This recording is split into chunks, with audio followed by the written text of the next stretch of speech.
Hello guys, मेरा नाम अभिषेक है और आप सबका स्वागत है आपके अपने चैनल द स्टोरी रूम में। और आज फिर से लेके आया हूँ आपके लिए एक और नई वीडियो। लेकिन आज की कहानी जो है वो काफ़ी बड़ी एक सीख के साथ आती है। तो एक कहानी जो आज की है ये उस तरीके की कहानी है, लाइक एक शक करने की वजह से या एक शक करने की आदत की वजह से कैसे किसका घर बर्बाद होता है, घर टूटता है और उसके अंदर हॉरर इंसिडेंट होते हैं। क्या पूरी कहानी रहती है उस चीज़ के बारे में आज की ये पूरी कहानी होने वाली है। और आई होप कि आज की ये कहानी आपको अच्छी लगे। अगर कहानी आपको अच्छी लगती है तो वीडियो को लाइक शेयर सब्सक्राइब ज़रूर कर देना, बेल आइकॉन ज़रूर दबा देना और उसको ऑल पे कर लेना। अगर आपके पास भी ऐसी कोई कहानी है तो आप अपनी कहानी मेरे साथ शेयर कर सकते हो। साथ ही साथ आपके दोस्तों के साथ इस वीडियो को ज़्यादा से ज़्यादा शेयर करना, बिकॉज अभी थोड़ी सी रीच बिगड़ी हुई है वीडियोस की, जैसे कि मैं देख पा रहा हूँ। सो बिना देरी के करते हैं वीडियो को स्टार्ट और चलते हैं वीडियो के अंदर। तो ये जो आज की हमारी कहानी आ रही है, ये कहानी आ रही है मुंबई से। मुंबई में एक इंसान रहता था, एक आदमी रहता था। उसकी ये कहानी है। तो उसकी कहानी स्टार्ट करने से पहले हम ये बता दें कि ये जो बंदा था ये मुंबई का नहीं था, ये मुंबई से बाहर यूपी का रहने वाला था। और ये यूपी से मुंबई गया था कुछ काम के सिलसिले में। और जब ये वहाँ पहुँचता है तो वहाँ एक लड़की जो इसकी ही उम्र की थी, उससे इसे प्यार हो जाता है और दोनों को एक दूसरे से प्यार हो जाता है। प्यार होने के बाद दोनों एक दूसरे से शादी करने का निर्णय लेते हैं और ये दोनों एक दूसरे से शादी कर लेते हैं। शादी करने के बाद जो इसकी बीवी थी, नेहा, वो इसे ये बताती है कि इसका जो रुझान है वो मॉडलिंग की साइड है और ये थोड़े बहुत मॉडलिंग के शोज़ वगैरह किया करती थी। लेकिन ये उसको परस्यू करना चाहती है और तुम प्लीज़ मुझे इन सब चीज़ों के लिए मना मत करना, बिकॉज़ मुझे बहुत पसंद है ये काम करना।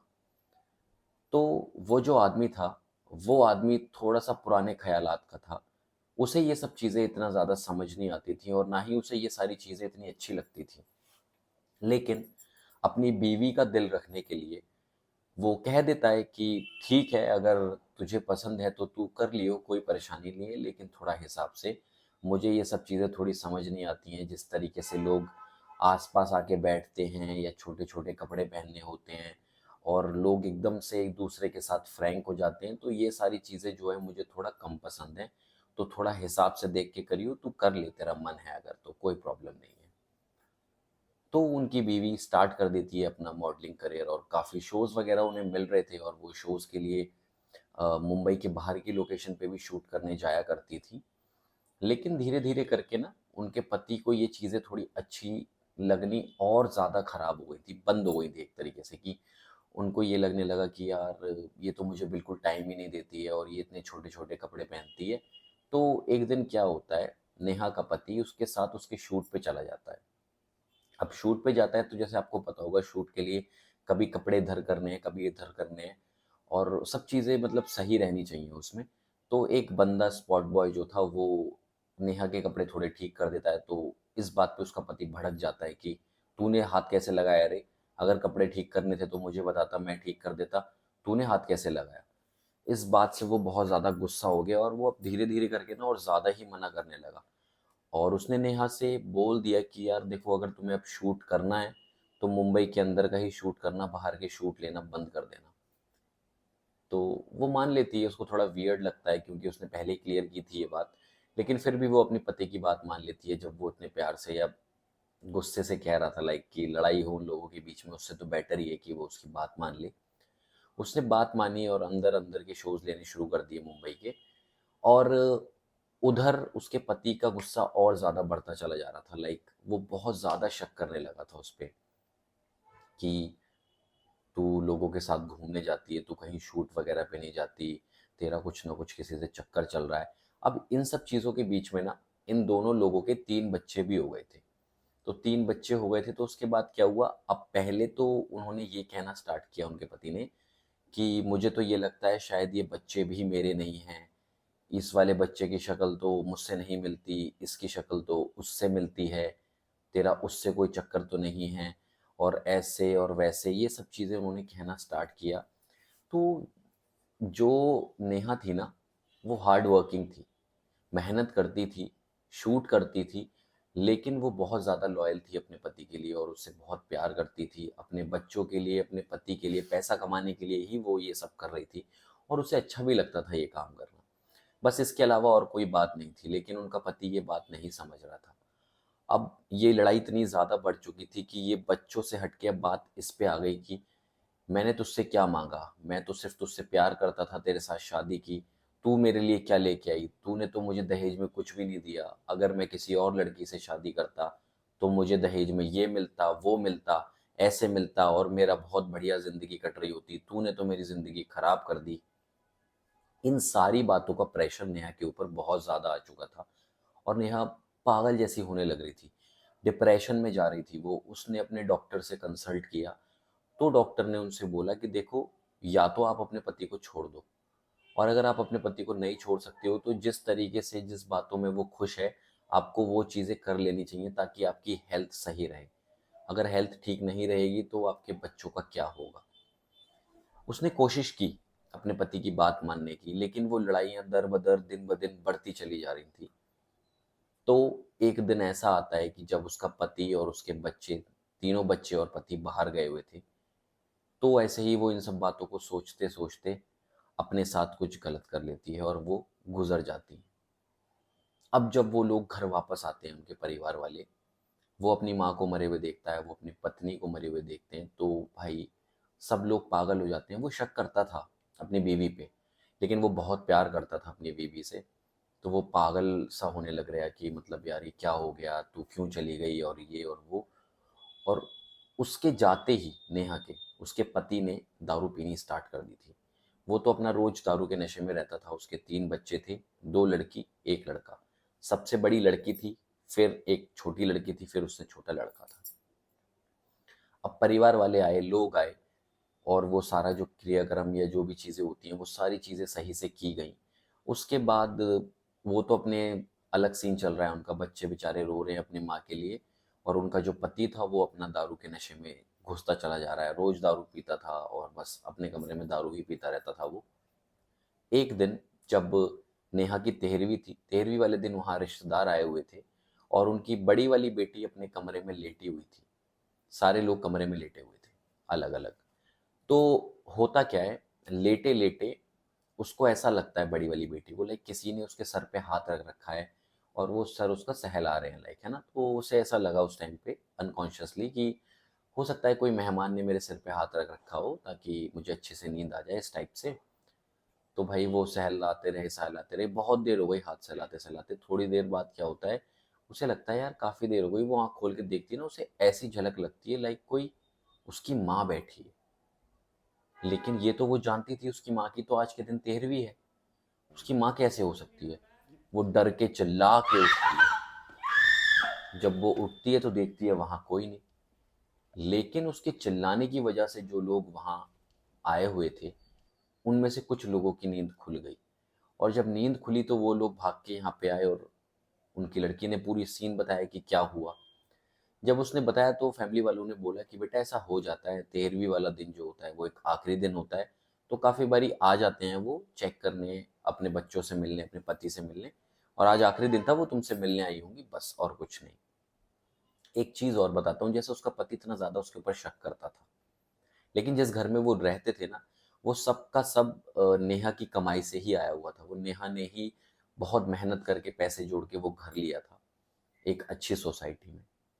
अब ये पहले बच्चे के साथ होता है। अब नेक्स्ट डे क्या होता है, बड़ी वाली दीदी, यानी कि बड़ी वाली लड़की जिसने मम्मी देखी, वो सो रही होती है। छोटा वाला लड़का जो होता है वो अपना टीवी देख रहा होता है और बाप अपना वही नशे में बैठा हुआ है मस्त। इतने में जो बीच वाली लड़की होती है, वो क्या देखती है कि माँ की कबर्ड है, कबर्ड खुलती है और कबर्ड खुलते ही उसके अंदर से कोई मतलब कोई इंसान या कोई आदमी अंदर से झांक के थोड़ा सा देखता है और फिर वापस जाके कबर्ड बंद कर देता है। वो बच्ची ने ये देख लिया था। ये देख के वो डर जाती है, वो तुरंत अपनी दीदी को हाथ मारती है, दीदी उठो, देखो ना कबर्ड में कोई है। वो उठ के कबर्ड खोल के देखती है तो कबर्ड में कोई भी नहीं था। ये बात उन्होंने अपने बाप को बताई। उसका बाप कहता है तेरी माँ भी पागल हो गई, तेरी माँ भी मरने से पहले पागल हो गई थी और वो मर गई, जैसे वो मर गई वैसे तुम भी पागल होके मर जाओ, मुझे तुमसे कोई मतलब नहीं। ऐसे वर्ड्स वो यूज कर रहा था अपने बच्चे के लिए। देन थर्ड डे क्या होता है, उसका सबसे छोटा वाला बेटा वो अपने कमरे में बैठा हुआ था, और बैठ के वो थोड़ा सा बाहर निकला तो किचन होता है ना, किचन के स्लैब के ऊपर उसने देखा कि कोई इंसान या कोई आदमी या कोई आकृति, कोई शेडो वहां पे बैठी हुई है और बर्तन यूं करके नीचे फेंक रही है, ऐसे करके बर्तन नीचे फेंक रही है। वो देख के वो भी पूरा भिन्न आ गया, वो भाग के अपनी दीदियों के पास गया और अपनी दीदियों को बताई कि दीदी ऐसे ऐसे हो गया है, पता नहीं क्या दिक्कत है लेकिन कुछ तो परेशानी है। अब उसकी दीदी तो यकीन मान लेती हैं, बिकॉज उनके साथ भी एक एक बार ये सब चीज हो रखी है। लेकिन वो फिर से अपने पापा को बताते हैं, उनके पापा फिर से वही दारू के नशे में अपना ड्रामा चालू, नहीं मानते। अब बच्चे इतना ज़्यादा डर चुके थे कि कभी उन्हें कहीं कुछ दिख रहा है, कभी कहीं दिख रहा है, बहुत ज़्यादा परेशान हो चुके थे वो। उन्हें समझ नहीं आ रहा था क्या करें, तो वो बच्चे आधी आधी रात तक ना घर के बाहर ही बैठा रहते थे, घर के अंदर जाते ही नहीं थे कि घर के अंदर जाएंगे फिर हमें कुछ दिखेगा फिर वो डरेंगे। तो वो जाते ही नहीं थे, उन्हें घर में कहीं ना कुछ दिखता रहता था। तो ऐसे ही एक दिन की बात है, वो अपनी सोसाइटी के बाहर पार्क था छोटा सा, जैसे होता है लोगों को घूमने के लिए, उस पार्क में बैठे हुए थे तीनों बच्चे। तभी उन्हें आयुष मिलता है। अब आप पूछेंगे कि आयुष कौन? जिस डॉक्टर से नेहा का इलाज चल रहा था, उनका बेटा आयुष वो मिलता है। वो जानता था उन बच्चों को, उन बच्चों के पास आता है और बोलता है कि बच्चों, तुम इतनी रात को यहाँ क्यों बैठे हो? घर जाओ ना, वहां बैठो आराम से अपने घर में सो। तो बड़ी वाली जो लड़की होती है वो रोते रोते आयुष को पूरी चीज बताती है। तो आयुष कोशिश करता है समझने की, लेकिन वो डॉक्टर का बेटा था तो थोड़ा उसके लिए मुश्किल था समझना, लेकिन फिर भी वो कोशिश करता है समझने की। और फिर उन लोगों को सलाह देता है कि आप लोग एक काम करो, एक देसी कुत्ता, इंडियन डॉग जो होता है, उसको अपने घर रखो। जब डॉग्स वगैरह घर में होते हैं ना, तो ऐसी नेगेटिव एनर्जीज घर से दूर रहती हैं। तो एक काम करो, तुम उसको रखो घर में।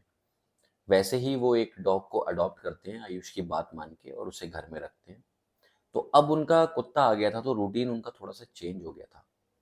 अब वो सुबह शाम कुत्ते को घुमाने जाया करते थे। तो एक दिन शाम की बात है, वो लोग अपने कुत्ते को घुमाने बाहर गए, आयुष भी उनके साथ था।